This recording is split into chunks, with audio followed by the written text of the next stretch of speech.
নিঝুম এত যত্ন করে সব রাঁধল আর অরণ্য এমন মুখ করে খাচ্ছে মনে হচ্ছে ঘাস চিবাচ্ছে। নিঝুমের ভীষণ রাগ হচ্ছে, বাটির তরকারিগুলো সব ঢেলে ফেলে দিতে পারলে শান্তি লাগত ওর।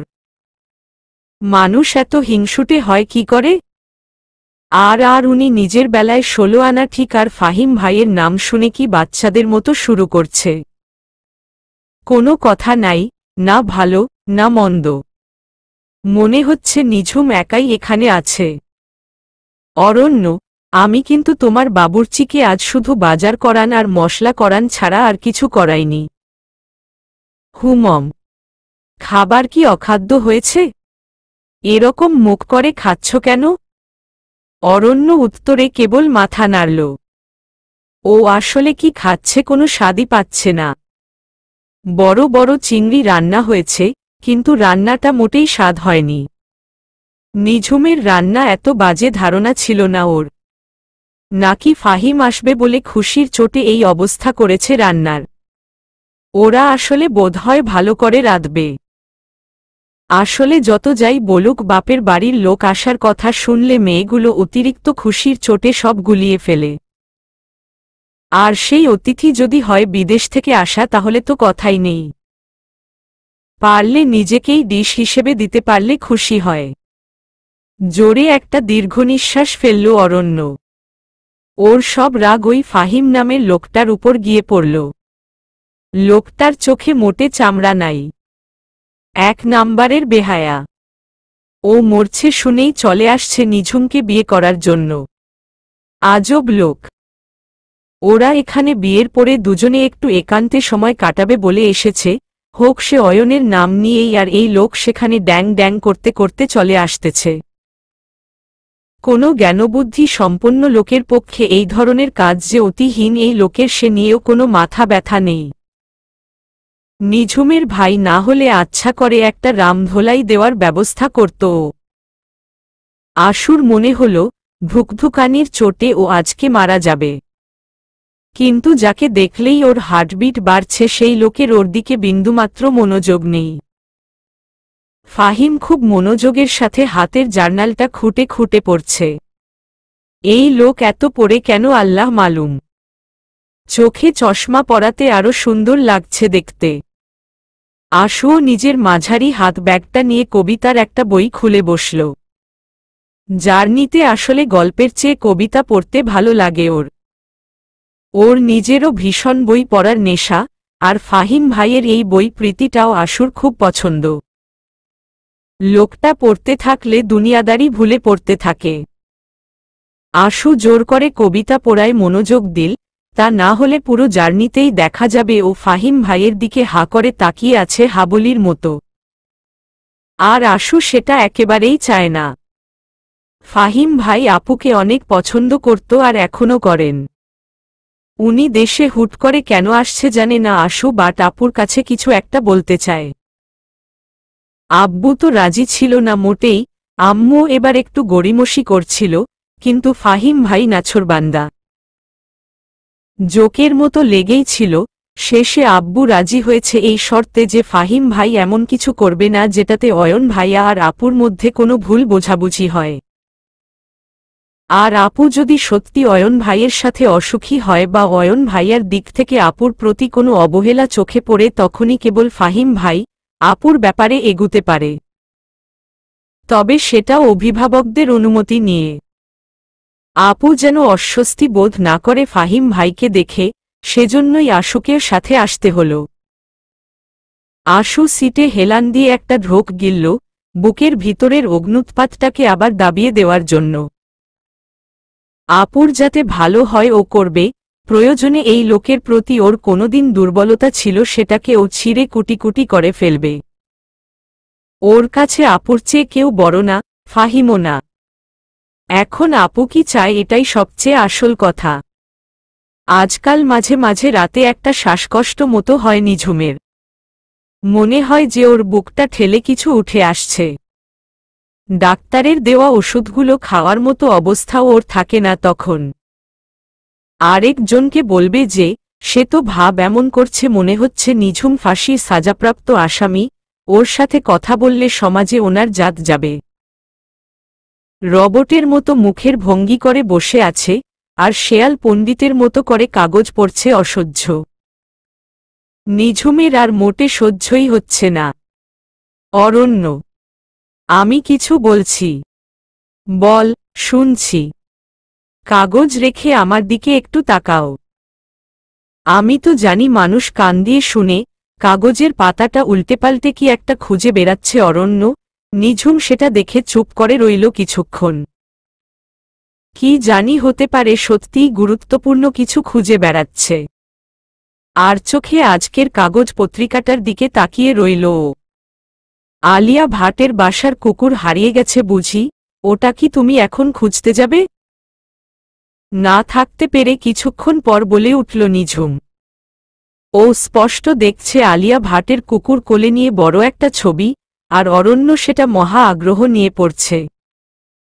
বল, কি বলবে? পত্রিকা ভাঁজ করতে করতে বলল অরণ্য।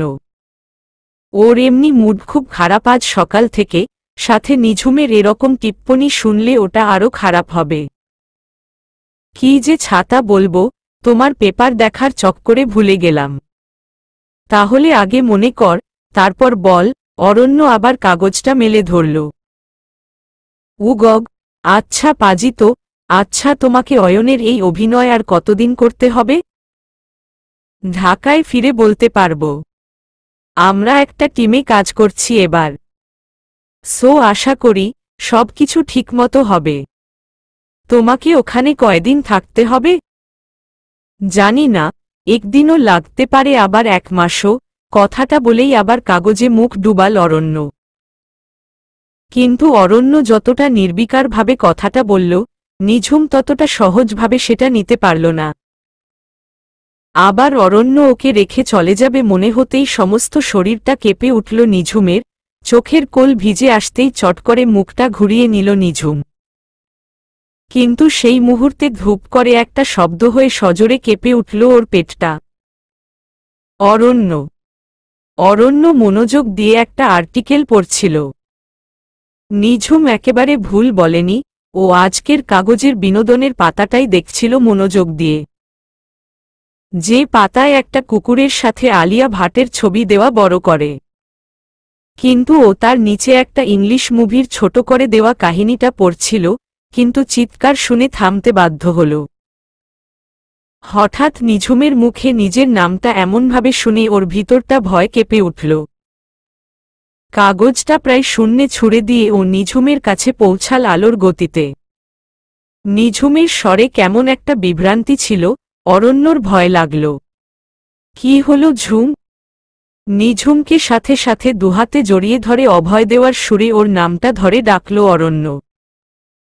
ততক্ষণে ওর বুকের সাথে মিশে গেছে নিঝুম, দুহাতে ঝাপটে ধরেছে অরণ্যকে। চোখে পানি টপ টপ করে পড়ছে। অরণ্য। হুমম। ও ও লাথি দিয়েছিল। কে?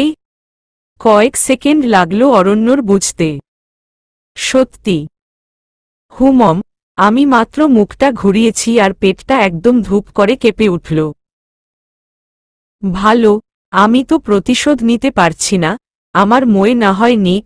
স্বস্তির একটা হাসি ফুটল অরণ্যর মুখে। ওই ফাহিমের মুখে ওরকম কয়টা দিতে পারত অরণ্য, তাহলে শান্তি হতো ওর। বাপি, তুমি কোথায় যাচ্ছ? একটু কাজে বাবা।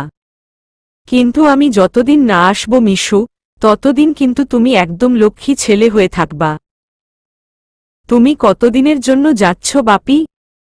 মিশু বাবার প্যান্টটা আঁকড়ে ধরে জিজ্ঞেস করল। বড় জোর 1 মাস, কিন্তু ততদিন তুমি দাদুমণির কথা একদম অক্ষরে অক্ষরে শুনবে।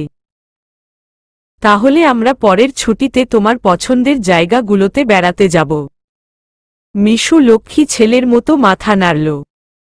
মশিউর ছেলের মাথার নরম চুলগুলায় একবার হাত বুলিয়ে দিলেন। একদম নিজের মায়ের মতো চেহারা পেয়েছে মিশু। চোখগুলি কি সুন্দর টানা টানা। মা হারা ছেলেটাকে এভাবে একা মানুষ করতে অনেক কষ্ট হয়েছে তার, যদিও মশিউরের মা আলিয়া খাতুন সবসময়ই প্রায় সাথে থাকেন। তারপরও ছোট একটা বোন আছে তার। ওর কাছেও মাঝে মধ্যে গিয়ে থাকতে হয় মাকে। কিন্তু এবার মাকে অনুরোধ করে ছোট বোন মলিকে নিজের বাসায় নিয়ে এসেছেন তিনি।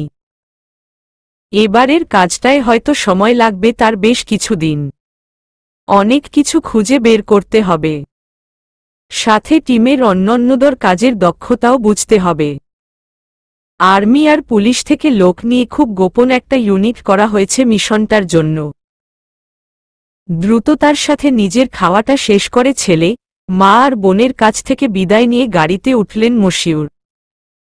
একটুও ভুলচুক করা যাবে না এবার। বুকের ভিতরের আগুনটা ধিকধিক করে জ্বলছে ক্রমাগত। গতবারের সামান্য একটু ভুল তার জীবনটা তছনছ করে দিয়েছে। আবার সেই একই ভুল তিনি আর কোনোভাবেই করবেন না। আশু, তোমার কি মনে হয়? জি। কি বিষয়ে কি মনে হবে ফাহিম ভাই? মানে আমি এই যে নিঝুমের কাছে যাচ্ছি, এটা কি খুব বড় ধরনের বোকামি হচ্ছে? আশু কি বলবে বুঝতে পারছে না। ওর তো হাজার বার করে চিৎকার করে বলতে ইচ্ছে হচ্ছে যে, ফাহিম ভাই আপনি প্লিজ ওখানে যাবেন না। আপুর গলার স্বরে আমি কাল উপচে পড়া খুশির ছোঁয়া পেয়েছি। আর আমি কি করে চাইব যে আপনি ওখানে যান? কিন্তু সত্যি সব সময় বলা যায় না যে আশু তাই ঘাড় নেড়ে না বলল। মনের ভিতরের হ্যাঁ শব্দটা তাই বোধহয় ফাহিমের কানে আর পৌঁছাল না। ওদের ট্রেনটা তখন প্রচণ্ড গতিতে ঝমঝম শব্দ করতে করতে সামনে ছুটে চলেছে। অরণ্যর কেমন অদ্ভুত রকম আনন্দ হচ্ছে। নিজের হাতের মধ্যে এরকমভাবে তার নিজের সন্তানের অস্তিত্বকে টের পাওয়া, বুকের মধ্যে মায়ার ঢেউ ওঠা, কি ভিন্ন এক অনুভূতি। বাবা হলে এমন লাগে? এই প্রথম নিজের বাবার প্রতি কেমন একটা বিশেষ সম্মানে নুই পড়তে ইচ্ছে হলো অরণ্যর। বাবার হাতের আঙুলটা কেমন ছুঁয়ে দেখতে ইচ্ছে হলো। আচ্ছা, বাবার তাহলে এমন লাগে ওদের জন্য? তাই এমন শক্ত একটা খোলসে নিজের কষ্টগুলোকে ঢেকে রাখে, ওদেরকে আগলে রাখে সব ঝড় ঝঞ্ঝা থেকে। এতদিন কেবল শব্দের মতো শুনেছে, ঝুমের মধ্যে আরেকটা প্রাণের সঞ্চার হচ্ছে যার শরীরে ওর বৈশিষ্ট্য বিদ্যমান। কিন্তু সেটা যখন এতটা বাস্তব হয়ে দেখা দেয় তখন সেই অনুভূতির প্রকাশটা আসলে কেমন? এই আবেগকে অরণ্য নিতে পারছে না, ওর ভীষণ ভীষণ কান্না পাচ্ছে। ওর চিৎকার করে কাঁদতে ইচ্ছে হচ্ছে, অথচ বাবাদের আবার এসব দেখে কাঁদতে হয় না।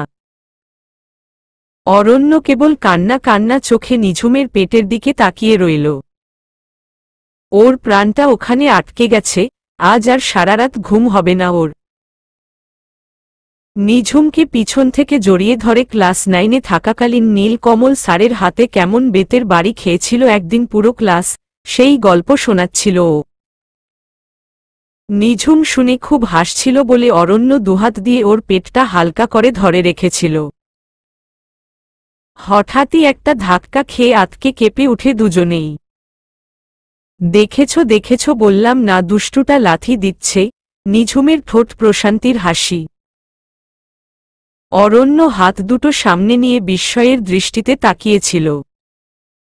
কেমন ঘোরের মতো লাগছিল ওর, বাচ্চাটা সত্যিই নাড়াচাড়া করে উঠল। ও যে সত্যিই আছে ওদের দুজনের মাঝে, তারই জানান দিল। অরণ্যর খুব ইচ্ছে হচ্ছে ওকে আবার ছুঁয়ে দেখতে, ছোট্ট ছোট্ট হাত, নাক, মুখ ধরে ধরে দেখতে। কবে যে দেখতে পাবে অরণ্য ওকে? অরণ্য, উমম, একটু উঠো না লক্ষ্মীটি প্লিজ, আশুরা এসেছে। অরণ্য আরো শক্ত করে মাথার বালিশটা আঁকড়ে ধরল। নিঝুমের অতি আদরের ডাকও এখন ওর কর্ণকুহরে কোনো আনন্দের প্রতিফলন ঘটাচ্ছে না। নিঝুম অযথাই ওর সময় নষ্ট করছে। ও এখন ওই ফাহিমের জন্য নিজের আরামের ঘুমটা বরবাদ করতে রাজি না। খুব ভোরে ফাহিম আর আশু এসে পৌঁছেছে এখানে। সেই থেকে নিঝুম খুঁটখুট করেই যাচ্ছে। একবার লাইট জ্বালাছে, একবার বারান্দায় যাচ্ছে।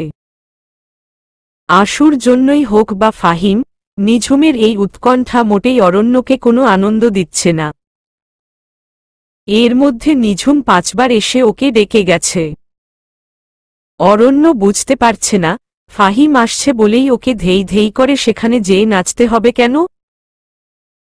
নিঝুমের আচরণ দেখে মনে হচ্ছে ফাহিম একেবারে অরণ্যকে দেখার জন্যই বিদেশ থেকে এতদূর আসছে, যত সব ফালতু।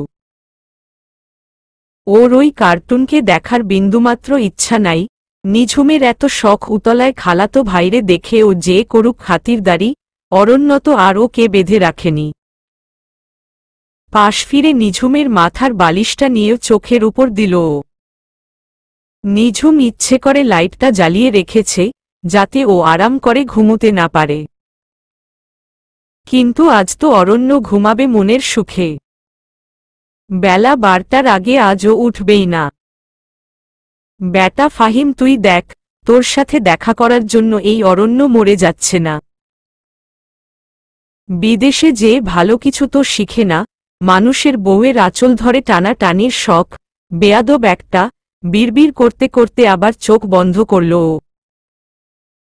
নিঝুমের খুব রাগ হচ্ছে মনে মনে। অরণ্য এগুলো কি নাটক শুরু করেছে? ও ভাব করছে যে একেবারে ঘুমে মরে যাচ্ছে, কিন্তু আসলে ও মটকা মেরে শুয়ে আছে। আচ্ছা ফাহিম ভাই আসছে তো আসছে, তার সাথে কথা নাই বল, কিন্তু নিজের একমাত্র শালিটা আসছে, তার সাথে কোনো লোকটা না উঠে কথা বলে। অসহ্য, সবাই যার যা ইচ্ছা করবে আর ওকে সেগুলো সামাল দিতে হবে। নিঝুমের খুব ইচ্ছে হচ্ছে ফাহিমকে এক্ষুনি বলে যে এটা ওর অরণ্য, অয়ন্যা। কাজেই ওর জন্য অপেক্ষা করা বন্ধ করে দিক ফাহিম ভাই। আর ফাহিম ভাইয়ে দেখতে খারাপ তাও নয়, যথেষ্ট ভদ্র, ডাক্তার, যে কোনো মেয়ে ওনাকে বিয়ে করতে রাজি হবে। কিন্তু হঠাৎ ওনার মাথায় একই ভূত চাপল সেই জানে। এমন পাগলের মতো কেন ছুটে আসলেন, কি বলবেন কে জানে।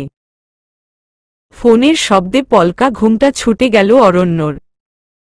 ইমার্জেন্সি কল শো করছে স্ক্রিনে, তার মানে পার্থ।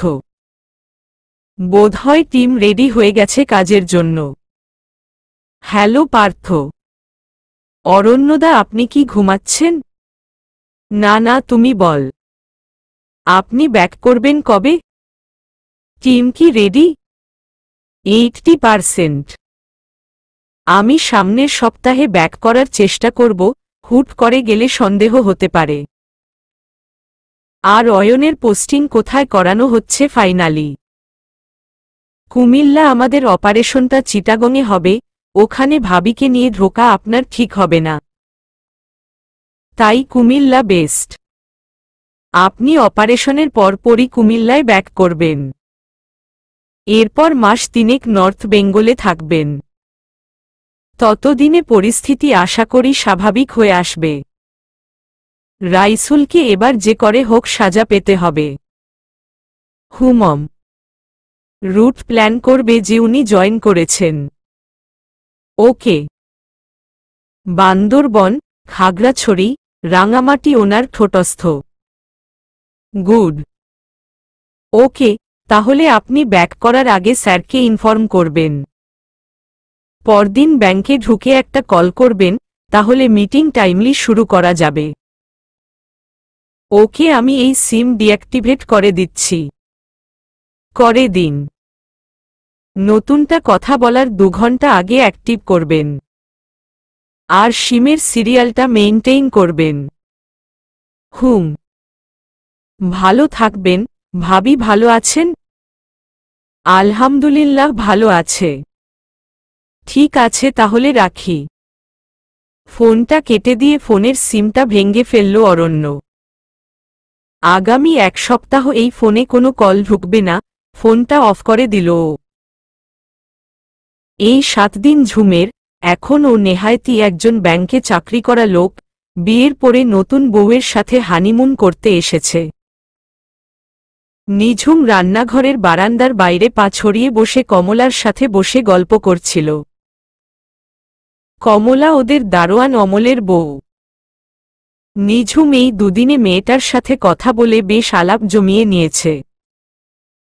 ওদের 3 বাচ্চা, ছোটটা ওর সাথে আসে, বড় দুটো বাড়িতে থাকে, সংসারের কাজ করে। নিঝুম খুব অবাক হল যখন শুনল যে ওদের মাত্র গত বছর বিয়ে হয়েছে। এখানকার নিম্নবিত্তদের মধ্যে, বিশেষ করে চা বাগানের শ্রমিকদের মধ্যে নাকি বিয়ে ছাড়াও একসাথে থাকা, বাচ্চার বাবা মা হওয়া অ্যালাও। আর্থিক সমস্যার কারণে অনেকেই নাকি সময়ে বিয়ে করতে পারে না। সমাজচ্যুত হয়ে দীর্ঘদিন একসাথে বসবাস করার পরে একসময়ে ছেলেমেয়েদের উদ্যোগে বিয়ে করে, না হলে ছেলে মেয়েরা আবার সামাজিকভাবে বিয়ের স্বীকৃতি পায় না। নিঝুম হা হয়ে কমলার কথাগুলো শুনছিল, ওর কেবলই মনে হচ্ছিল ওর জীবনের ঘটনা হয়তো এমন নয়, কিন্তু কোথায় কেমন করে যেন কমলার সাথে ওর ভীষণ মিল। সামাজিক স্বীকৃতি, সন্তান, স্বামী, পরিবার সব নিয়ে বিশাল এক অঙ্ক। সমান সমানের এপিঠ আর ওপিঠের সমতা রক্ষা করতে যেয়ে ওর মতো কমলাকেও হয়তো অনেক অপমানের শিকার হতে হয়েছে, অনেক বিপদ পাড়ি দিতে হয়েছে, আর টাকার সমস্যা তো আছেই। ওখান থেকে উঠে এসে ফ্রিজ থেকে মিষ্টির প্যাকেট থেকে গুনে গুনে 10টা মিষ্টি বের করল নিঝুম, আশুরা ঢাকা থেকে নিয়ে এসেছে। কমলার হাতে সেগুলো ধরিয়ে দিয়ে দোতলায় উঠবে তখনই ফাহিম ভাইয়ের মুখোমুখি হল ও। নিঝুম একটু কথা ছিল। নিঝুমের বুকটায় অদ্ভুত ধরনের অনুভূতি হল। একটা মানুষকে মুখের উপর না বলার অভিজ্ঞতা ওর একেবারেই নেই।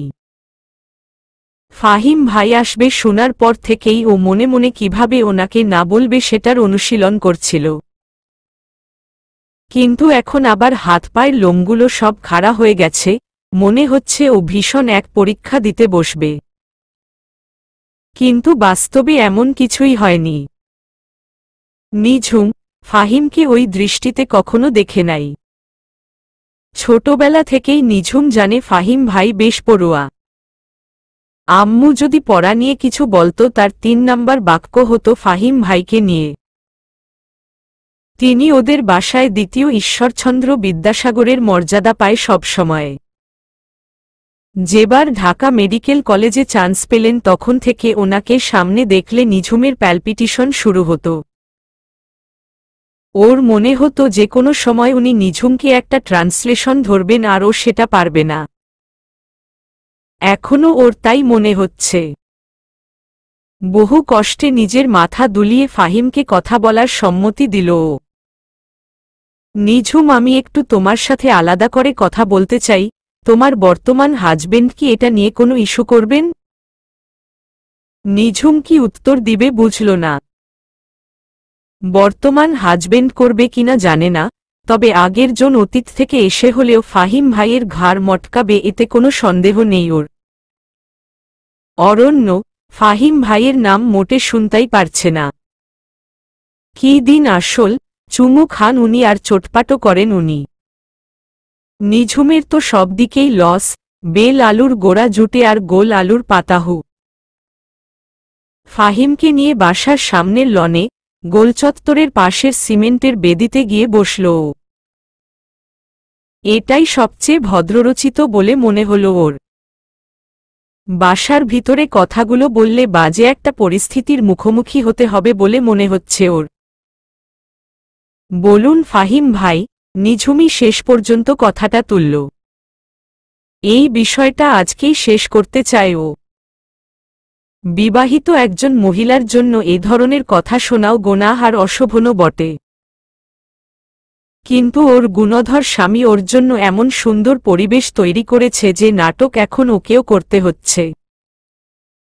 নিঝুম, আমি কি বলতে চাই সেটা তোমার অজানা নয় বলেই আমার ধারণা। আমি খুব বেশি কথা বলতে চাই না। তুমি জান আমি বরাবরই পড়াশোনা নিয়ে থাকতে পছন্দ করি। আরও পড়াশোনা করব বলেই বিদেশে যাওয়া।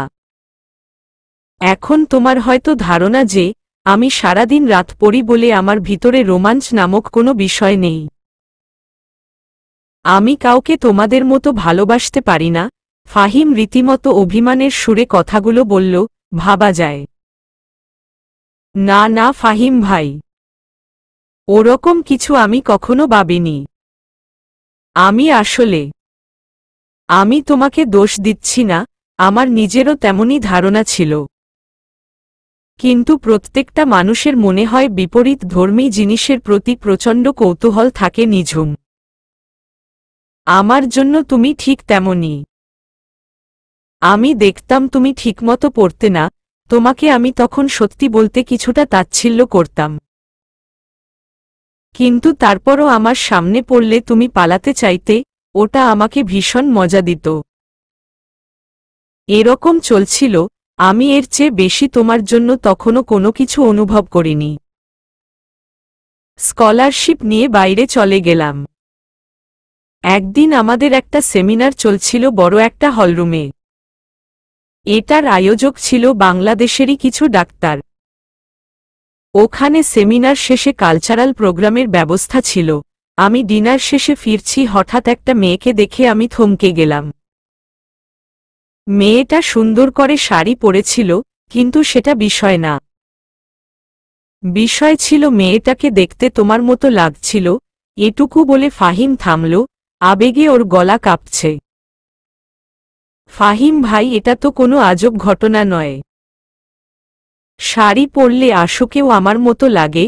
বাঙালি মেয়েরা শাড়ি পরলে কম বেশি একই রকমই সাজে, তাই দেখতে একই লাগে। নিঝুম, ওই রাতে আমার সারারাত ঘুম হয়নি। আমি সারারাত তোমার কথা ভেবেছি। আমার তখন খুব কষ্ট হচ্ছিল, বিশ্বাস কর। নিজের উপর এত রাগ হচ্ছিল যে কেন তোমার সাথে এতদিন আমি ভালো করে কখনো কথা বলিনি। তারপরই আমি খালার সাথে যোগাযোগ করেছি, কিন্তু ততদিনে অনেক দেরি হয়ে গেছে। নিঝুম চুপ হয়ে গেল। এ কোনো মুশকিল হলো? ওকে ভাবতে বলছে কে ওনাকে? ফাহিম ভাই, আপনি আমাকে মনে করছেন, এটা তো আমার সৌভাগ্য। আপনি কত জ্ঞানী একটা মানুষ। আপনি আমার মতো সামান্য একটা মানুষকে মনে রাখছেন, আমি কৃতজ্ঞ। তুমি আমাকে নিয়ে মজা করছো নিঝুম? ফাহিম ব্যথিত স্বরে জিজ্ঞেস করল।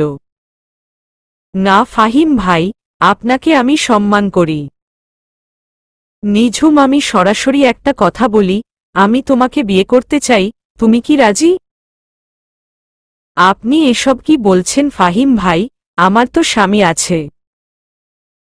নিঝুম, অয়ন সাহেবও তো বাধ্য হয়ে তোমাকে বিয়ে করেছেন বাচ্চাটার জন্য।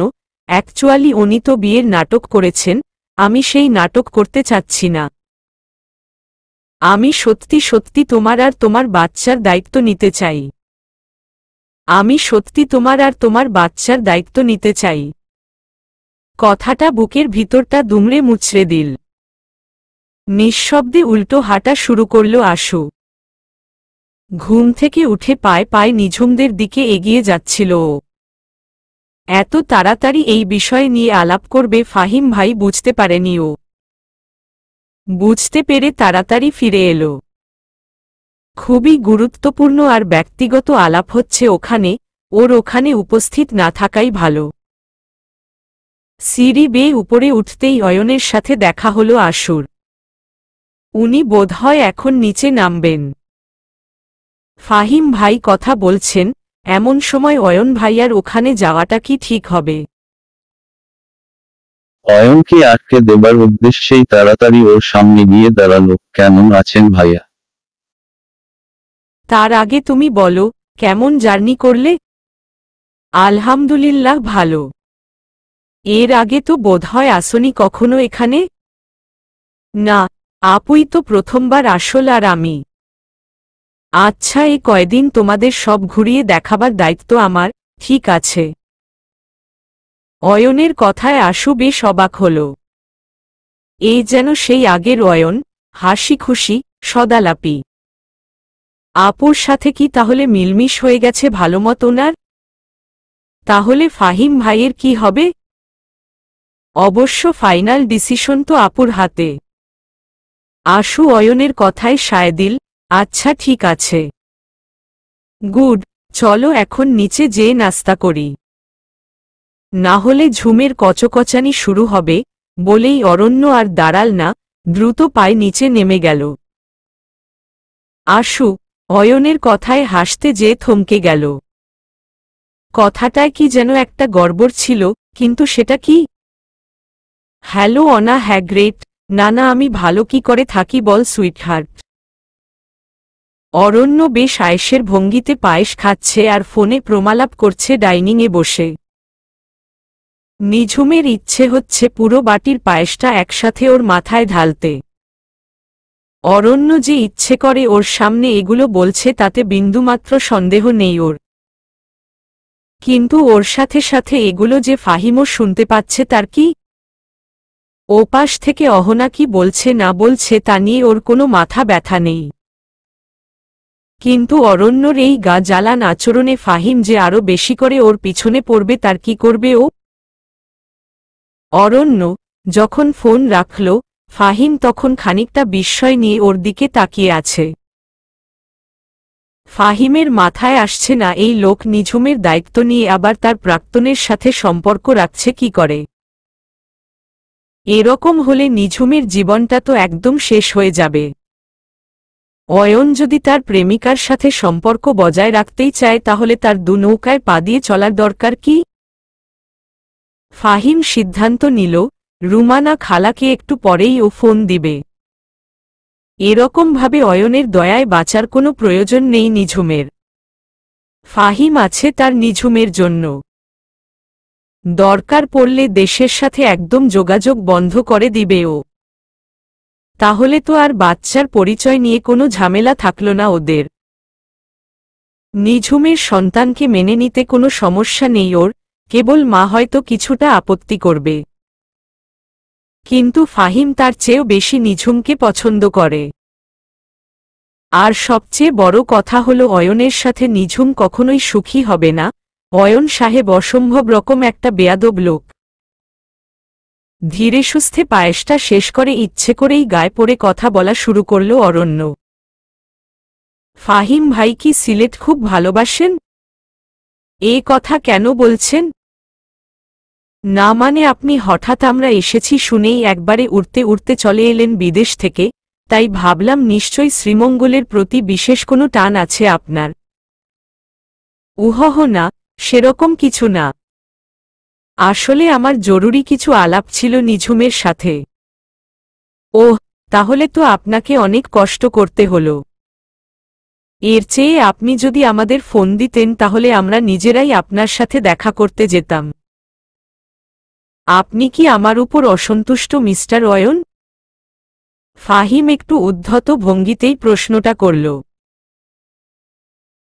অরণ্যর প্রচণ্ড ইচ্ছে হচ্ছিল ফাহিমের মুখের উপর বলে যে, তুই আমার বউয়ের দিকে নজর দিস, তোর চোখ যে আমি এখনো উঠাই নেই নাই সেটাই তোর 14 পুরুষের ভাগ্য, আবার তুই আমাকে জিজ্ঞেস করছিস আমি অসন্তুষ্ট কিনা তোর উপর।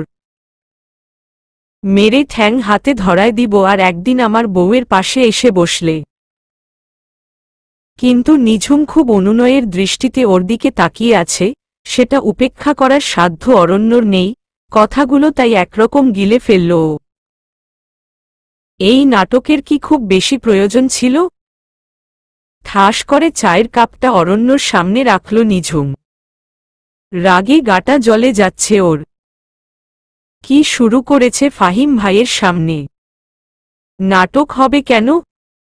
আমার অনার সাথে কথা থাকতে পারে না? আফটার অল আমার এক্স গার্লফ্রেন্ড। কি বল এক্স হবে কেন? আমাদের তো আর সত্যি সত্যি বিয়ে হয়নি।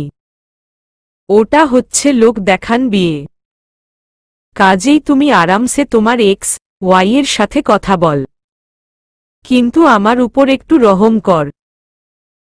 ফাহিম ভাইয়ের সামনে তোমার এই অনবদ্য অ্যাক্টিং দেখাতে যেও না, বুমেরাং হয়ে শেষেকালে নিজের মাথায় এসেই লাগবে। ও বড্ড লাগছে না?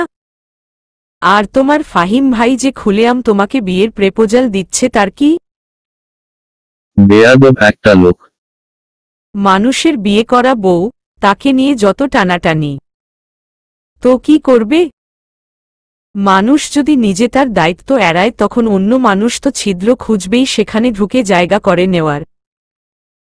এখানে দোষটা কার বেশি, যে সুযোগ খুঁজছে না যে সুযোগ করে দিচ্ছে?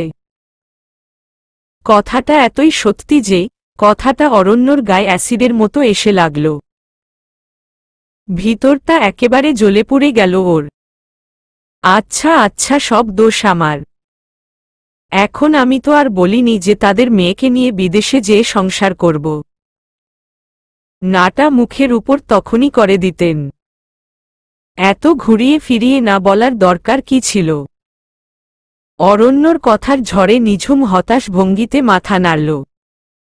কোথাকার কথা কোনো দিকে নিচ্ছে। অরণ্য এখন ইচ্ছে করে পায় পাড়া দিয়ে ঝগড়া বাঁধাচ্ছে। ফাহিম ভাই পাশের বেঞ্চে বসেছিলেন, অথচ অরণ্য বলছে উনি নাকি ওর পাশে বসে কথা বলছিলেন। এক নম্বরের হিংসুটে আর কি মিথ্যুক। ফাহিম ভাইয়ের সামনে অহনার সাথে ওইভাবে কথা বলাটা কি খুব বেশি জরুরি ছিল? নিঝুম একটু রাগ দেখিয়ে জিজ্ঞেস করল, এই নিয়ে আম্মু অশান্তি শুরু করল বলে? কেন? কোনো সমস্যা? চায়ের কাপটা নিতে নিতে প্রশ্ন ছুঁড়ে মারল অরণ্য। হেড অফিসে খবর পৌঁছে গেছে বুঝি? না, সমস্যা হবে কেন ডার্লিং, না সুইটহার্ট, এই তো বলেছ। আমার সামনে বসে কোলে তুলে নিয়ে চুমো খাওনি, এই তো আমার 7 জনমের ভাগ্য। উপর থেকে অর্ডার হলে সেটাও আবার কবে করবে কে জানে। অরণ্য বেশ বুঝতে পারছে নিঝুমও এখন ওর উপর রাগ ঝাড়ছে। কিন্তু ওর নিজের বুকের ভিতরে ঈর্ষার আগুন জ্বলছে ধিক ধিক করে। আর এতে নিঝুমের কিছু করার নেই জানা সত্ত্বেও ওর উপরেই অভিমান হচ্ছে সবচেয়ে বেশি। অথচ ওর এই কোণঠাসা পরিস্থিতিতে সবচেয়ে বেশি কষ্ট পাচ্ছে নিঝুম। হঠাৎ সবটা আক্রোশ নিজের উপরেই হল ওর। রাগে দুম করে একটা কিল বসিয়ে দিল সামনে রাখা কাচের টেবিলটার উপর। ঝনঝন করে ভেঙে পড়ল কাচের টেবিলটা। খালা, আপনি জানেন না। ফাহিম কথাটা পুরোপুরি বলার আগেই ফোনটা ওর হাত থেকে ছিনতাই হয়ে আশুর হাতে চলে গেল। আশু, এটা কি ধরনের বেয়াদবি? সরি ফাহিম ভাই, আমি খুবই লজ্জিত। কিন্তু আপনি প্লিজ আম্মুকে এই কথাগুলো বলবেন না। কেন? কেন বলবো না? অয়ন লোকটা নিঝুমকে এরকম অত্যাচার করছে, আর সেটা সবার কাছে লুকিয়ে রাখতে হবে কারণ ওর হাজব্যান্ডের বাচ্চা ওর পেটে। এগুলা কি? বাচ্চা যদি লিগাল হয় তাহলে সে তার বাবার নামে বড় হবে, আর নিঝুমের জন্য আমি আছি। ফাহিম ভাই, আপনি আগে ঠান্ডা হন তো। এত হাইপার হলে হবে না। এখানে কোনো গড়বড় আছে? গড়বড়? আমার কাছে তো পুরো বিষয়টাই গড়বড় লাগছে আশু। সেজন্যই তো রুমানা খালাকে বলতে চাচ্ছি। না, আপনার রুমানা খালা জানলে পুরো বিষয়টা আরও বেকায়দা হবে। আমার মনে হয় অয়ন ভাইয়ার সাথে আপু ভালো আছে। আমার তা মনে হয় না। নিঝুম আসলে তোমাদের সামনে ভালো থাকার অভিনয় করছে। আর অয়ন সাহেবের সাথে ভালো থাকার কোনো কারণ তো আমি খুঁজে পাচ্ছি না নিঝুমের। একে তো সে নিজে তার গার্লফ্রেন্ডের সাথে ওপেনলি ফ্লার্ট করছে, সাথে নিঝুমকে বিয়ে করার নাটকও করছে। ফাহিমের ভিতরটা জ্বলন্ত আগ্নেয়গিরির মতো বলকাচ্ছে। আশু জিনিসটা উপলব্ধিও করতে পারছে, কিন্তু ও কি করবে? সত্যি সত্যি অনেক বড় নাটক চলছে, তবে সেটা যে অয়ন করছে না তার আভাস আশু পেয়েছে। কিন্তু কনফার্ম হতে পারছে না। কিন্তু দুইয়ে দুইয়ে 4 মিলিয়ে ওর সন্দেহ তীব্র হচ্ছে। ফাহিম ভাই, আপনার খুব দুশ্চিন্তা হচ্ছে বুঝতে পারছি, কিন্তু আপনি প্লিজ এই দুশ্চিন্তা করা থামান। পারছি না। ফাহিমের এই সরল স্বীকারোক্তিটা আশুর বুকের ভিতরে গিয়ে বাজল একদম। লোকটা আপুকে অনেক ভালোবাসে, কিন্তু জিজু আপুকে তার চেয়ে আরও 1000 গুণ বেশি ভালোবাসে। ফাহিম ভাই, একটা কাজ করতে পারবেন আপনার নিঝুমের জন্য? কি কাজ? বলছি শুনুন। তখনই হঠাৎ নিঝুমের চিৎকারে ভয় পেয়ে গেল ওরা, এরপর কোনার ঘরের দিকে দৌড় দিল পরিমরি করে। এখানটায় দিব? ফার্স্ট এইড বক্স থেকে হ্যাক্সিসলটা নিয়ে ফাহিমের দিকে এগিয়ে দিল নিঝুম। ভয় মুখটা সাদা হয়ে গেছে নিঝুমের। উহহ ঝুম। হ্যাক্সিসল লাগায় জায়গাটা একদম জ্বলে উঠেছে অরণ্যর। যন্ত্রণায় চোখ বুজে ঠোঁট কামড়ে ধরল ও। বেশি জ্বলছে? সাথে সাথে ফু দিয়ে কাটা জায়গায় বাতাস দিতে গেল নিঝুম। কেঁদে কেটে এককার করে ফেলেছে ও। অরণ্য এত জোরে ঘুষি দিয়েছে যে কাচের টেবিলটা ভেঙ্গেই গেছে, সাথে বাবু শখ করে নিজের হাতও কেটেছে। ভাগ্য ভালো যে কাটা খুব বেশি গভীর না। কিন্তু নিঝুমের কান্না দেখে অরণ্যর মন ভালো হয়ে গেছে, শুধু শুধু বউটাকে আবার যন্ত্রণা দিল। কিন্তু তারপরও ঝুম ওর জন্য কেমন ভয় কেঁদে দিয়েছে ফাহিমের সামনে, এটা দেখে প্রাণ জুড়িয়ে গেছে ওর। দেখ ব্যাটা ফাহিম যতই বিদেশে থাক না কেন আর বিদ্যার জাহাজ হোস না কেন, ঝুম কেবল আমাকেই ভালোবাসে। আশু আর চোখে তাকিয়ে দেখল ফাহিম ভাই গম্ভীর মুখে জিজুর হাতটা ব্যান্ডেজ করে দিলেন। ওনাকে সম্ভবত আর উদাহরণ দিয়ে বোঝানোর দরকার নেই যে আপুর জীবনে জিজুর জায়গাটা ঠিক কতটা। কিন্তু গোপন একটা খেলা এখনো চলছে যেটা জিজু আর আপু দুজনেই জানে, আর আশুর কানে সেটা এখন স্পষ্টভাবে ধরা পড়ে গেছে। কিন্তু ফাহিম ভাই সেটা জানেন না। আপুকে জিজ্ঞেস না করে ফাহিম ভাইকে সেটা জানানো ঠিক হবে না। কিন্তু জিজুকে একটা নাকানি চুবানি তো ও খাওয়াবে। অরণ্যকে ব্যথার একটা ওষুধ খাইয়ে দিয়ে ভাঙ্গা কাচগুলো পরিষ্কার করতে যাচ্ছিল নিঝুম, অরণ্যর চিৎকার শুনে থমকে গেল। তুমি সর, এগুলো তোমার পরিষ্কার করা লাগবে না। অরণ্যর কথা শুনে নিঝুম মাথা ঝাঁকিয়ে আবার কাজে মনোযোগ দিল। ঝুম প্লিজ, আই অ্যাম সরি। তুমি প্লিজ সরে বস, আমি করছি। না, তুমি সরি বলছো কেন? সরি তো আমি বলবো, সব দোষ তো আমার। আমি আশুকে মানা করে দিলেই হতো, আমি তো জানতামই যে ফাহিম ভাই এ ধরনেরই কিছু বলবেন। বউ প্লিজ, আমার আসলে আমি খুব টেনশনে আছি ভিতরে ভিতরে, কারো সাথে শেয়ার করতে পারছি না কোনো কিছু, এই জন্য এরকম তালছাড়া আচরণ করে ফেলছি। I am really very sorry. নিঝুমের ভিতরটা আবার কষ্টে মুচড়ে উঠল। আসলেই অরণ্যর ভিতরে ভিতরে কত রকম টেনশন, আর ও সেখানে একেবারেই আর 10টা-5টা মানুষের সাথে অরণ্যর তুলনা করে ওকে বকাবকি করেছে, রাগ দেখিয়েছে। একদমই উচিত হয়নি। কাজগুলো ফেলে দিয়ে অরণ্যর পাশে এসে বসল নিঝুম। আমিও আসলে ধৈর্য রাখতে পারিনি, সরি। হাতে ব্যান্ডেজ নিয়েই নিঝুমকে বুকের মধ্যে জড়িয়ে ধরল অরণ্য।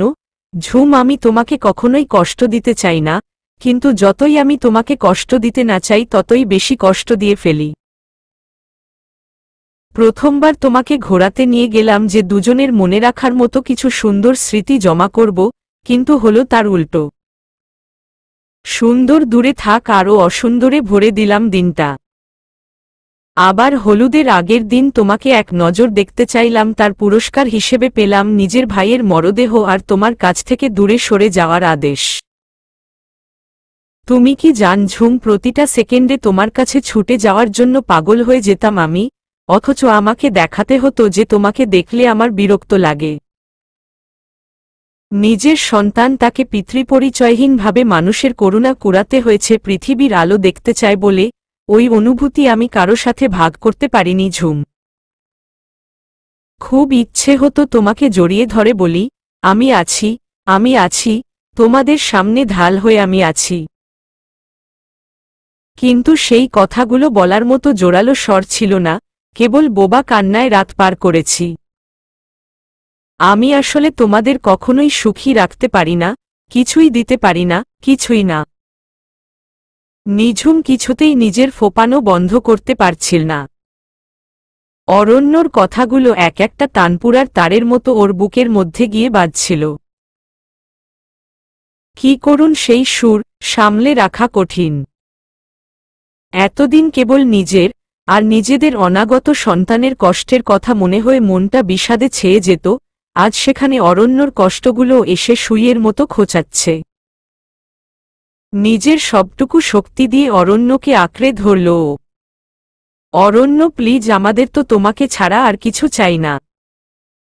এই তো তুমি বললে তুমি আছো আমাদের জন্য ঢাল হয়ে, আমাদের সুখী হওয়ার জন্য, এর চেয়ে বেশি আর কি লাগবে বল? আর কিছুই চাই না। কেন, মানুষের কত কিছু লাগে, ভালো বাড়ি, গাড়ি, শাড়ি, গয়না। আমি তো তোমাকে ফকিরের মতো বিয়ে করে আনলাম। নিজের বিয়ের আনন্দটুকুও আমি তোমায় দিতে পারলাম না। তিক্ততার সাথে জবাব দিল অরণ্য। জীবন আসলে কি আজব খেলা খেলল ওর সাথে। মনে হয় ও একটা অভিশাপগ্রস্ত লোক, ওর কাছে পিঠে যারা থাকবে তাদের জীবনই দোজক বানিয়ে ছাড়বে ভাগ্যবিধাতা। বুকের ভিতরের কষ্টগুলোর যে ঘূর্ণি তৈরি হয়েছে ওর ভিতরে, নিঝুমকে বুকে পেয়ে সেটা কেবল ভয়ঙ্কর থেকে ভয়ঙ্করতর হচ্ছে অরণ্যর। তাই আর কথা বাড়াল না। ওর ফর্সা মুখটা ততক্ষণে রাগে ক্ষোভে লাল হয়ে গেছে। মনে মনে আসলে লড়ছে নিজের সাথে। এই তুমি আমাকে অনেক কষ্ট দিস, এখন তার ফাইন চাই। নিঝুম অরণ্যর লাল টকটকে মুখটা দুহাতে ধরে আদুরে গলায় আবদার করল। নিঝুম যে ওর খিচড়ে উঠা মনটাকেই শান্ত করার চেষ্টা করছে বুঝতে সমস্যা হল না অরণ্যর। ও নিজেও আসলে সময়ের এই অসহ্য বেড়াজাল থেকে মুক্তি চাইছে। কিন্তু অয়ন নামের পিছুটান যে ওকে মুক্তি দেয় না। তাই তো বারবার ওই অহনা নামের নিষ্ঠুর মেয়েটার ডাকে সাড়া দেয় ও। অহনা যে ওর তুরুপের তাস, তাই তো এই মিশন শেষ না হওয়া পর্যন্ত ও অরণ্যর কাছে এত দামি, এত প্রিয়। ফাহিম ভাই, আপনি এখানে দরজার সামনে কি করেন? আমি আসলে অয়ন সাহেবকে বলতে আসছিলাম যে একটা অ্যান্টিবায়োটিক ওনার খাওয়া উচিত, নইলে ইনফেকশন হতে পারে। ওহ আচ্ছা, তাহলে যান, বলুন। না না, ওরা কথা বলছে নিজেরা। ওহ আচ্ছা, দাঁড়ান, আমি ডেকে দিচ্ছি আপ্পপ্পু। কিন্তু ফাহিম ততক্ষণে আশুর মুখ চেপে ধরেছে। আশু অবাক হয়ে ফাহিমের দিকে তাকাতেই দেখল ফাহিমের চোখের কোল বেয়ে টলেটলে পানি নাকের পাশ বেয়ে টপটপ করে পড়ছে। ফাহিম ভাই কি তাহলে সব জেনে গেছে? জীবন খুব অদ্ভুত। দরজার ওপাশে যখন কেউ পছন্দের মানুষকে না পেয়ে কাঁদছে, ঠিক তখনই দরজার এপাশে একজোড়া নতুন বাবা মা তাদের অনাগত সন্তানের জন্য হাজার স্বপ্ন বুনছে। একজন আরেকজনের বুকে পেটে সযত্নে ছুঁয়ে ছুঁয়ে বাচ্চাটিকে অনুভব করার চেষ্টা করছে আর প্রশান্তির হাসি হাসছে। সেই আনন্দ যেন বাতাসে ছড়াচ্ছে, উড়ে উড়ে ঘুরে বেড়াচ্ছে পুরো বাড়ির আনাচে কানাচে। নিঝুম মনোযোগের সাথে বসে বসে একটা কাঁথা সেলাই করার চেষ্টা করছে। এটা আসমা বেগম ওর হাতে ধরিয়ে দিয়েছেন আসার সময়ে। উনি নিজে 2-3টা করছেন, তার থেকে একটা ওকে দিয়েছেন যেন অয়নের সাথে বেড়াতে এসে মুড অফ হলে এটা নিয়ে ব্যস্ত থাকতে পারে। কিন্তু শাশুড়ি যদি ঘুণাক্ষরেও তার বড় ছেলের কুকীর্তি টের পেত। অবসর দূরে থাক, নিঝুমের নাওয়া খাওয়ার অবস্থা বেহাল করে দিচ্ছে অরণ্য। আধা ঘণ্টায় 10টা ফোড়ো ও ঠিক মতো দিতে পারেনি। সমানে ওর পিঠের নিচে হাত দিয়ে খোঁচাখুচি করে চলেছে। অরণ্য, হাত সরাও প্লিজ। আরে আমার ঠান্ডা লাগছে।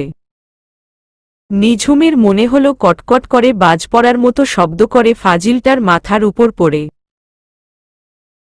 ওর ব্লাউজের ভিতরে হাত ঢুকালে বলে ঠান্ডা কমে যাবে, অথচ দিব্যি এসি 22 ডিগ্রিতে দিয়ে চালিয়ে রেখেছে। আমার হাতে কিন্তু সুই, ফুটলে সব দোষ তোমার। আমি তো সেজন্যই তোমাকে ওটা এখন রাখতে বলছি। আর 5 মিনিট করি প্লিজ, না হলে মামুনি দেখতে চাইলে খুব লজ্জা পাব। ঝুম, আমি কিন্তু এখন যথেষ্ট ফ্রি আছি, পরে কিন্তু চাইলেও পারব না। তখন কিন্তু আমাকে কোনো দোষ দিবা না। নিঝুম সাথে সাথে কাঁথাটা রেখে দিল। এখন না রাখলে দিনরাত একই কথা শোনাতে থাকবে রেকর্ডারের মতো। এই রাখলাম, খুশি? অরণ্য মিটমিট করে হাসতে লাগল। নিঝুমকে এত সহজেই ও রাজি করাতে পারবে বুঝতে পারেনি। ঝুম, উমম, আমার একটা সন্দেহ হচ্ছে। সন্দেহ? কি নিয়ে? উমম নিঝুমের পেটটা জড়িয়ে ধরে ওর হাত দুটো নিজের চুলের মাঝে ঢুকিয়ে দিল অরণ্য। আশু মনে হয় তোমার ওনার উপর কাইতো। নিঝুম মাত্রই অরণ্যর চুলগুলো আলতো মুঠিতে ধরতে যাচ্ছিল। আশুর নামটা শুনে থমকে গেল। মানে? কি বল এসব? ওকি হাত সরাচ্ছ কেন? আমি কোথায় তোমাকে একটু স্বামী সেবার সুযোগ দিচ্ছি আর তুমি দূরে সরে যাচ্ছ বারবার। অরণ্য নিঝুমের হাত দুটো নিয়ে পারলে হাতকড়া পোড়ায় এমনভাবে আঁকড়ে ধরল। আমি কোথাও যাচ্ছি না, কিন্তু তুমি আশুর সাথে ফাহিম ভাইকে নিয়ে অমন কথা বললে কেন? কি করেছে আশু? আর আমার উনি আবার কি কথা? তুমি ফাহিম ভাইয়ের নাম শোনার পর থেকে এমন সব বিচ্ছিরি কথা বলে চলেছ। নিঝুম এবার সত্যি অভিমান করে ঠোঁট ফোলাল। আমি সত্যি বলছি, এখন হতে পারে আমার যেটা মনে হলো সেটা ভুল, কিন্তু তারপরও আশু তোমার ফাহিম ভাইয়ের দিকে কিভাবে ছলছল দৃষ্টিতে তাকায় খেয়াল করো, তাহলেই বুঝতে পারবে। আবার এবার ইচ্ছে করেই অরণ্যর চুলগুলো একটু জোরের সাথে মুঠি করে ধরল নিঝুম। আর একবার তোমার ফাহিম বললে আমিও তোমার অহনার 12টা বাজাব। উহহ দিল আমার চুল ছিঁড়ে। আরও বল তোমার ফাহিম। না সরি, কিন্তু আশুর কথা কিন্তু আমি এমনি বলছি না। আমার আশুকে দেখেই বারবার এই কথা মনে হচ্ছে। তুমি আশুকে একটু বাজিয়ে দেখতে পারো ওটা আশুর ফাহিম কিনা। অরণ্যর কথায় এবার একটু প্যাচ খেল নিঝুম। সত্যি কি আশু ফাহিম ভাইয়ের প্রতি উইক? কিন্তু ফাহিম ভাই কি রাজি হবেন? মনটা খারাপ হয়ে গেল ওর। আশুকে কষ্ট পেতে দেখলে ও সহ্য করবে কি করে? একটা মাত্র বোন ওর। এত ভেবো না, আশুকে সরাসরি জিজ্ঞেস কর, উত্তর পেয়ে যাবে। যদি আমার কথা ঠিক হয় তো আগামী 2 দিন আমার কথা তোমাকে অক্ষরে অক্ষরে শুনতে হবে। অরণ্যর কথা শুনে চোখ পাকিয়ে তাকালো নিঝুম। কত বড় পাজি! আর যদি তোমার সন্দেহ মিথ্যা হয় তাহলে? তাহলে সামনের 1 সপ্তাহের জন্য অরণ্য তোমার নো কনফিউশন। নিঝুম একটু ঝিম মেরে পড়ে রইল। কি করবে, কি করা উচিত? আশুর মনে হচ্ছে ওর কলিজাটা ছিঁড়ে যাচ্ছে। ফাহিম ভাই বারে বারে চশমা খুলছে আর হাতের উল্টোপিঠ দিয়ে চোখের পানি মুছছে, তারপর আবার চশমাটা চোখে দিচ্ছে। কান্নায় ফাহিমের নাক মুখ লাল হয়ে গেছে অলরেডি। আশু এতক্ষণ ধরে তাকে বিভিন্নভাবে বোঝানোর চেষ্টা করেছে, কিন্তু উনি অবুঝ বাচ্চার মতো কেঁদেই চলেছেন। আশুর খুব রাগ হচ্ছে। ছেলেদের এভাবে কাঁদতে দেখলে ওর খুব আজব লাগে, কিন্তু এখন লাগছে না। উল্টো কষ্ট হচ্ছে, কেমন বুকটা ধরে শক্ত জমাট হয়ে আসছে। ফাহিম ভাই কি জানেন, ঠিক এই মুহূর্তে উনি যে কষ্টটা পাচ্ছেন এই কষ্টটা আশু বহুদিন ধরে পাচ্ছে তিলে তিলে। ফাহিম ভাই, আপনি কাঁদছেন কেন বলুন তো? কই কাঁদছি না তো, বলেই আবার চোখের পানি মুছল ফাহিম। আচ্ছা, মানুষ প্রেম করে যখন ছ্যাঁকা খায় তখন কাঁদে, এটা মানা যায়। কিন্তু আপনি তো একদম আবুল মার্কা একটা লোক যার সাথে কোনো সম্পর্কই হয়নি, তাকে ভালোবেসে একেবারে দেওয়ানা মাস্তানা মুভি বানায় ফেলতেছেন। আপনার এই আশিকি মার্কা ভালোবাসা আমার ওই ফ্যাতকান্দুনি বোন যদি দেখে তখন যে কি হবে আপনি বুঝতে পারতেছেন না। কি হবে?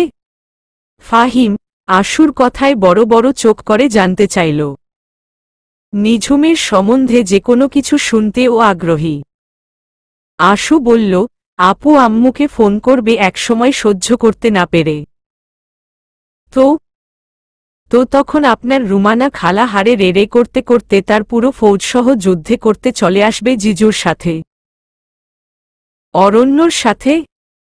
একটু বিস্মিত হয়ে জিজ্ঞেস করল ফাহিম। হুমম। সমস্যাটা কি? মানে খালা কি নিয়ে বাঁধাবেন? কেন, আপনি কি চান যে আম্মু এসে ঝগড়া বাঁধাক আর আপনার এত ভালোবাসার মানুষটা কষ্ট পাক? না না, তা কেন চাইব? তাহলে এরকম অসহায়ের মতো ভেউ ভেউ করে কাঁদবেন না, আমার একদম অসহ্য লাগছে। আচ্ছা, ফাহিম ঘাড় কাত করে বলল। ফাহিমের উত্তর শুনে আশু খিল খিল করে হেসে ফেলল। তুমি হাসছ কেন? ফাহিম অবাক হয়ে জিজ্ঞেস করল। ও আপনি বুঝবেন না, আশু বিড়বিড় করতে লাগল। এক গবেট আর এক মাথামোটাকে ভালোবেসেছিল। এই জন্যই তো সেটিংটা হলো না। না হলে আল্লাহ তো জানেন, দুটো মিলে একটা বোকার স্বর্গ বানাতো। কি? আমার কথা বিশ্বাস হলো তো? অরণ্যর কথা শুনে নিঝুমের চোখ দুটোয় পানি উপচে পড়তে লাগল। ঝুমেই, এটা কি? অরণ্য, ফাহিম ভাই তো আশুকে ভালোবাসে না। আমার আশুর এখন কি হবে? হুমমম। আচ্ছা আগে বলো, তুমি চাও কি? ফাহিম আশুকে স্বেচ্ছায় বিয়ে করলে হবে। অরণ্যর কথায় নিঝুমের দুঃখ আরও বাড়ল। বিয়ে হলেই কি মানুষ সুখী হয়? বরং এরকম সম্পর্কে আরও অশান্তি হয়। তাহলে? আমি জানি না। উমম। তার মানে তুমি চাচ্ছ তোমার আশুর ফাহিম ভাই আমার প্রেমে পড়ুক? কি? আহা, হাইপার হচ্ছ কেন? আগে পুরোটা ভালো করে শোন। তুমি চাচ্ছ আশুকে আমাদের ডাক্তার দুলাভাই প্রায় ভিক্ষে চাওয়ার মতো হাতে পায়ে ধরে বিয়ে করুক, তাই তো? নিঝুম কি বলবে বুঝতে পারল না। এই লোকের কথাবার্তা দিন দিন আরও অদ্ভুত হচ্ছে। ও আর পেরে উঠছে না। কি হলো বলো? হুমম মানে হ্যাঁ। ওকে ডান। কিন্তু এত কষ্টের কাজ, পরিশ্রমও বেশি, ওই হনুমানকে বোঝাতে গেলে সেক্ষেত্রে আমার ডাবল পেমেন্ট চাই। পেমেন্ট? কিসের পেমেন্ট? বাহ! আমি এত কষ্ট করে তোমার মজনুকে লাইনে আনব, সেক্ষেত্রে আমার একটা কিছু পাওনা না? কিসের পেমেন্ট? ওনাকে আমার কাছ থেকে সরাতে পারলে তোমার নিজের লাভ। ওনাকে তুমি নিজের গরজেই আশুর সাথে সেটিং করে দাও। কথাটা বলে নিঝুম বিরক্তির সাথে রান্নাঘরে চলে গেল। অরণ্য মুখটা চুন করে তাকিয়ে রইল। কে বলে ওর বউয়ের মাথায় বুদ্ধি নেই, যত দিন যাচ্ছে এক কাঠি করে সরেস হচ্ছে। নাকি উল্টো ওই দিন দিন বোকা হয়ে যাচ্ছে। রুমানা, আশুরা কয়দিন থাকবে কিছু জানিয়েছে? না, কেবল পৌঁছে ফোন দিয়েছিল। গেলি তো মাত্র দুদিন, ঘুরে দেখতে গেলে একটু সময় তো লাগবেই। হুমম শাহেদ গম্ভীর মুখে সায় দিলেন। বড় মেয়েটাকে নিয়ে সত্যি বড় দুশ্চিন্তায় আছেন। কি থেকে কি হয়ে গেল, তার হাসিখুশি মেয়েটা একদম মুষড়ে পড়েছে। এখন অয়ন ছেলেটা ওর ঠিক কতটা যত্নআত্তি করবে কে জানে। ওদিকে আশু আবার গেল ফাহিমের সাথে। এটাও একটা ভুল হল, আসলে রুমানার অনুরোধে তিনি না করতে পারেননি। এখন রাগ লাগছে নিজের নির্বুদ্ধিতার কারণে। রুমানা, তুমি নিঝুমকে ফোন দিয়ে বলো যে আশুদের তাড়াতাড়ি পাঠিয়ে দিক। ও নিজে একে তো অসুস্থ, তার উপর বোঝার উপর শাকের আটির মতো ওরা যেয়ে জুটেছে। আচ্ছা, রুমানা মাথা নাড়লেন।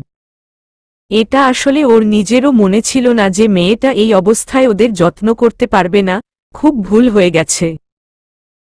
মোবাইলটা নিয়ে নিঝুমকে ফোন দিল রুমানা। হ্যালো আম্মু। নিঝু। হ্যাঁ বলো। বলছি তোর শরীর কেমন আছে? ভালো, তোমরা ভালো আছো? আমরা ভালো আছি। বলছি ফাহিম কি বলতে চাইল তোকে সেটা বলেছে? ওর কাজ হয়ে গেলে ওদের বরং পাঠিয়ে দে। না না আম্মু, এখন পাঠানো যাবে না। কেন? কি হয়েছে? কোনো সমস্যা? না, কোনো সমস্যা না। তাহলে? না মানে ফাহিম ভাই কি কাজে এলেন সেটাই তো পরিষ্কার করে আমাকে বলেননি। কি আর বলবে, যাক, তোর যা মন চায় কর, আর তোর আব্বুকে একটা ফোন দে। আশুদের আসার ব্যাপারে কি যেন বলবে। আচ্ছা। নিঝুম ফোন রেখে মন খারাপ করে ব্যালকনিতে গিয়ে দাঁড়াল। আব্বুর সাথে কথা বলে ওর মন খারাপ হয়েছে। আব্বু আশু আর ফাহিম ভাইকে তাড়াতাড়ি ঢাকা যেতে বলেছে। Any problem my dear wifey? Aranya. Yes majesty. আব্বু না আশুদের পাঠিয়ে দিতে বলছে, কিন্তু ওরা চলে গেলে তো ফাহিম ভাইও আবার বিদেশে চলে যাবে। তাহলে আশুর কি হবে? যা, তাহলে তো আমার অতিরিক্ত খাটুনি করার ভেজাল গেল। শান্তি। শ্বশুরাব্বা আপনি দীর্ঘজীবী হন। ফাহিম ভাই টাটা। অরণ্য প্লিজ কিছু একটা করো। কি করব, আমার কাজ তো হয়ে গেছে। মাই অভনিমি is going to far far away from my wedded wife. অসহ্য। ঠিক বলেছ, তোমার নানা আমাদের ফাহিম ভাইটা একদম অসহ্য, একদম সহ্য হয় না আমার। অরণ্য নাক মুখ কুচকে এমনভাবে বলল যে মনে হয় ফাহিম ভাই একটা কেন্ন। প্লিজ কোনোভাবে আশুর সাথে ওনাকে। কি? প্লিজ বলছি তো। আমার পেমেন্ট। বদমাইশ একটা লোক। আমি বদমাইশ? নয়তো কি, দুনিয়ার মেয়েদের সাথে করে বেড়ায়। আচ্ছা তাহলে আমি গেলাম, তুমি কর তোমার ভাই বোনের সেটিং। আরে আচ্ছা আচ্ছা, দিব। রাগ করতেছ কেন? আমি তো মানা করি নাই। প্রমিস। প্রমিস, কিন্তু ঢাকা পাঠানোর আগেই ফাহিম ভাই যেন আশুকে বিয়ে করতে রাজি হয়, নিজের আগ্রহে। ডান, কিন্তু আমার দু একটা শর্ত আছে। আবার শর্ত? এমনিতেই পাওনার পাহাড় জমাচ্ছ। তাহলে যাও, আমার কি? আচ্ছা বল, শুনি। প্রথমটা হলো তুমি আমার আর অহনার মধ্যের ওই কিস নিয়ে কাউকে কিছু বলবা না, আম্মুকে তো নাই। দ্বিতীয়ত তুমি ওটা নিয়ে মন খারাপ করতে পারবা না আর আমাকেও খোটা দিতে পারবা না। বাহ, মানে তুমি যা ইচ্ছা অপকর্ম করবে আর আমি সাজা কাটব। ঝুম প্লিজ, আমি তো বলছি ওটা জঘন্য অপরাধ হইছে। দ্বিতীয়বার আর কখনো কোনো অবস্থাতেই করব না, দরকার হলে মরব তবুও না। আচ্ছা আচ্ছা ঠিক আছে, এর মধ্যে আবার মরার কথা কেন বলো? তুমি চাও আমি এই শুনে মরে যাই? ওফো। না। আচ্ছা, তৃতীয় দাবি হলো আমি যা যা করব তুমি কোনো তর্কে যেতে পারবা না। তোমার দরকার আশু আর ফাহিমের মধ্যেকার রিয়েল রিলেশন, কিন্তু আমি কিভাবে কি করব তুমি মাথা গালাবা না। আচ্ছা, কিন্তু ওদের কোনো ক্ষতি যেন না হয়। ঝুম, এবার কিন্তু আমার মেজাজ গরম হচ্ছে। আচ্ছা বাবা, কিচ্ছু বলবো না, দেখবো না। হুমম, আর আমার পেমেন্টে? তাও দেব। ও রিয়েলি? তাহলে একটা নগদ প্রমিস দাও। নিঝুম পায়ের পাতার উপর দাঁড়িয়ে অরণ্যর কপালে একটা চুমো দিয়ে দিল, কাজে সফল হও। বউ, এটা কি তুমি আমাকে ম্যাট্রিক পাশের জন্য দোয়া করলা? মনে আছে হেড স্যার শেষ বিদায়ের দিনে সবার জন্য এমন করে দোয়া করেছিলেন? চুমো খেয়ে নাও। এটা অবশ্য খায় নাই। যাক, কান টানলে মাথা আসে। নাই, মামার চেয়ে কানা মামা ভালো। অরণ্যর আক্ষেপের বহর দেখে নিঝুম মনে মনে হেসে কুটি কুটি হতে লাগল। আসলে ওর খুব নিশ্চিত লাগছ। অরণ্য যখন বলেছে তখন ব্যবস্থা একটা হবেই। বাবা। হ্যাঁ আব্বু। তুমি এখন কই? আমি এখন বান্দরবনে মিশু। অফিসে? না, তোমার এক আঙ্কেলের কাছে এসেছি, তবে বিশেষ একটা কাজে। অফিসের কাজ? না, তুমি এখন রাখো আব্বু। আমি রাতে ফ্রি হয়ে তোমাকে ফোন দিব। মশিউর ফোনটা কেটে দিয়ে ফোনের স্ক্রিনের দিকে তাকিয়ে রইল। ছোট্ট মিশু ওর মার কোলে বসে আছে। খুব আলতোভাবে ছবিটায় আঙ্গুল ছোঁয়াল মশিউর। তারপর পাহাড়ের কোলঘেঁষা একেবেঁকে বয়ে চলা মাতামুহুরী নদীর দিকে তাকিয়ে রইল অপলক দৃষ্টিতে। বিয়ের পরের স্মৃতিগুলো আবার এসে খোঁচাতে লাগল বুকের আনাচে কানাচে। নদী দেখলেই নদীর কথা মনে হয়। শক্ত করে হাতের মুঠিটা চেপে ধরল মশিউর। সময় এসে গেছে রাইসুল, তৈরি হ। পিষে মারব আমি তোকে, লাল পিঁপড়ের মতো পিষে মারব। বুকের ভিতরের আগুনেটা দিনে দিনে জ্বলন্ত এক নদী থেকে লাভার সমুদ্রে পরিণত হয়েছে মশিউরের। সেগুলো আজ সুনামির ইঙ্গিত দিচ্ছে ক্ষণে ক্ষণে। ভীষণ দাপুটে ক্ষোভগুলোকে বাগে আনতে অনেকটা সময় লাগল মশিউরের। তারপরও সেগুলাকে বুকের মধ্যে দাফন করে হেডকোয়ার্টারের দিকে রওনা হল সে। নিঝুমের মাথায় ঢুকছে না অরণ্যর ওকে কোলে নিয়ে চা বাগানে ঘোরার এত শখ হল কেন? আর হলো তো হলো, আশু আর ফাহিম ভাইয়ের সামনে কুচপরোয়া নেই ভঙ্গিতে নেচে বেড়ানো লাগবে কেন? ফাহিম ভাই, আপনি পারলে আশুকে একটু ধরে নিয়ে আসুন। জি। ফাহিমের চোখ ছিটকে বের হওয়ার উপক্রম। বলে কি আশুকে? আজ সকাল থেকে টানা বৃষ্টি হওয়াতে বাগানে প্রচুর যোগ বেরিয়েছে, মেয়েরা ওগুলো সহ্য করতে পারবে না। আর আশু দেখলে ভয়ও পেতে পারে। কি বলছেন? যা সত্যি তাই বলছি রে ভাই। জিজু, আমার তো ভীষণ ভয় করছে, বলে আশু ফাহিমের হাতটা চেপে ধরল নিজের অজান্তেই। তোমার কি মাথা খারাপ হলো? নিঝুম বিড়িবিড় করে জিজ্ঞেস করল।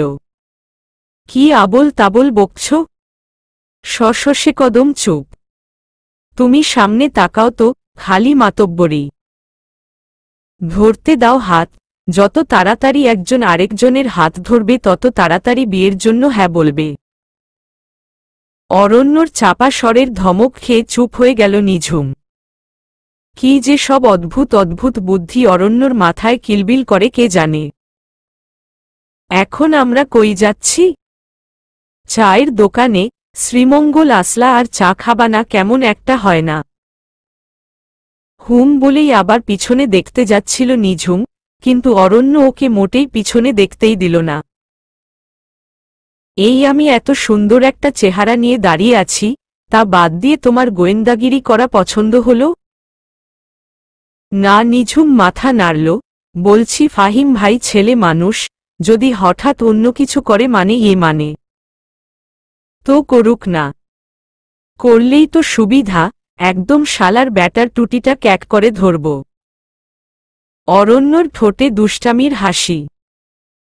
নিঝুম হাত দিয়ে কপাল চাপড়ানের ভঙ্গি করল। এই লোকের শয়তানি বুদ্ধি কোনো কালে যাবে না। চলবে।